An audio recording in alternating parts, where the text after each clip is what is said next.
Hey guys, it's Skye Schooley here, a staff writer with business.com, and today we'll be talking about salary benchmarking, especially as it applies to those employers with global or remote workforce in various locations.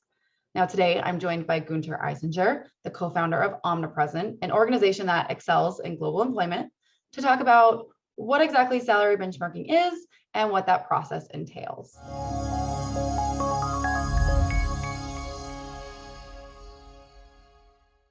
Hi, Guenther. Thank you so much for being here today to speak with me about salary benchmarking. To get us started for our viewers, can you please explain just on a basic level, what exactly is salary benchmarking? What does that phrase mean? Thanks for having me, first of all. Well, I guess it is the attempt to understand what fair salaries are, and secondly, what attractive salaries are.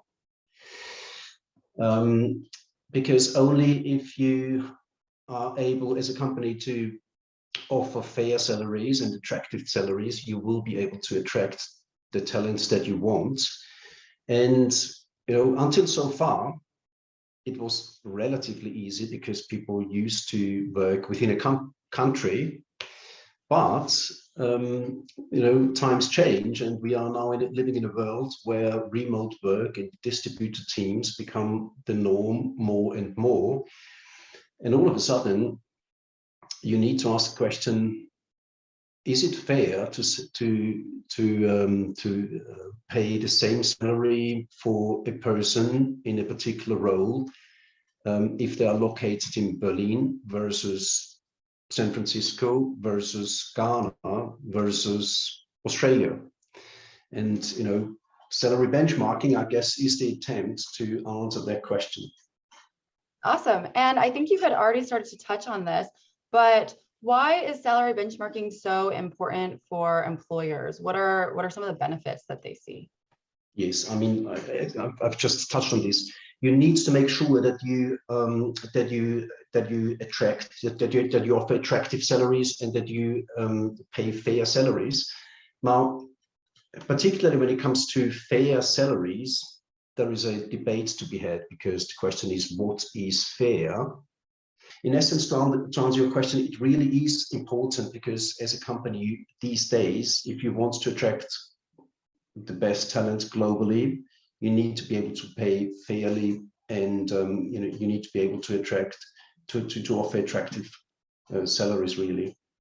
So if an organization isn't already doing this or isn't sure how do you go about salary benchmarking? Are there different ways? Is there one way? How do you go about doing this? There's certainly not one way.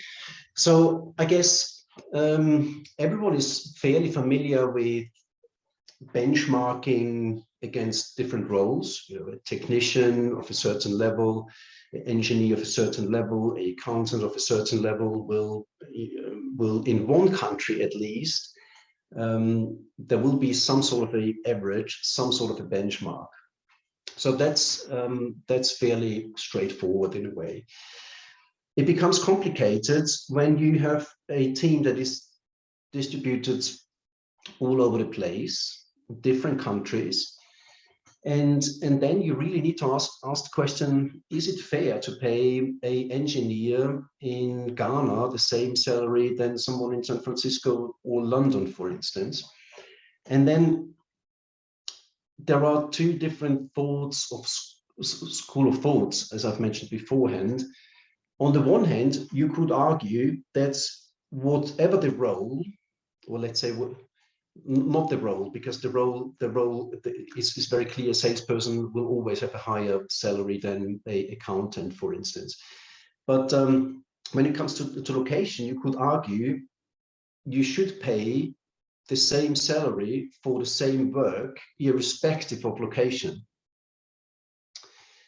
And initially, intuitively, this makes sense, and most people would say, yes, that's fair. But I would question this, because if you have been to very many different places, and if you also look at the statistics, you would understand that the cost of livings are very different in different places. And then the question is it fair to pay the same salary if someone with a salary X can live in one country like a king and could have 5 villas and all of this, versus a person who does exactly the same job, lives in San Francisco, London. They would need to flat share. They would struggle to buy even the most basic things. And my argument and our argument, that's our view at Omnipresent, is to say it is fairer to factor in the location, factor in location into this calculation, and that's how we do it at Omnipresent. So it's a combination of the role benchmarks and a location benchmark, and that gives a certain salary in wherever that person happens to sit. So we know that it's important and we know that we should do it, salary benchmarking. How often should an employer re-examine and do salary benchmarking? Is this something they should do once a year? Is it just when the person's hired, multiple times a year? What does that cadence look like? If you live in one country, you probably would have one answer, and it would be you should do it half a year, you should do it annually. If you have a distributed team all over the place, then you would have different views and answers and expectations from the employees. So at Omnipresent, we've decided to do this every 6 months, and do performance reviews every 6 months. And the overall policy is to adjust the salary every 12 months, but there may be exceptions. But overall, that's how we do it. We look at every individual on a 6-month interval basis, and then adjust salaries if we think we should, but otherwise we would stick with the 12-month period.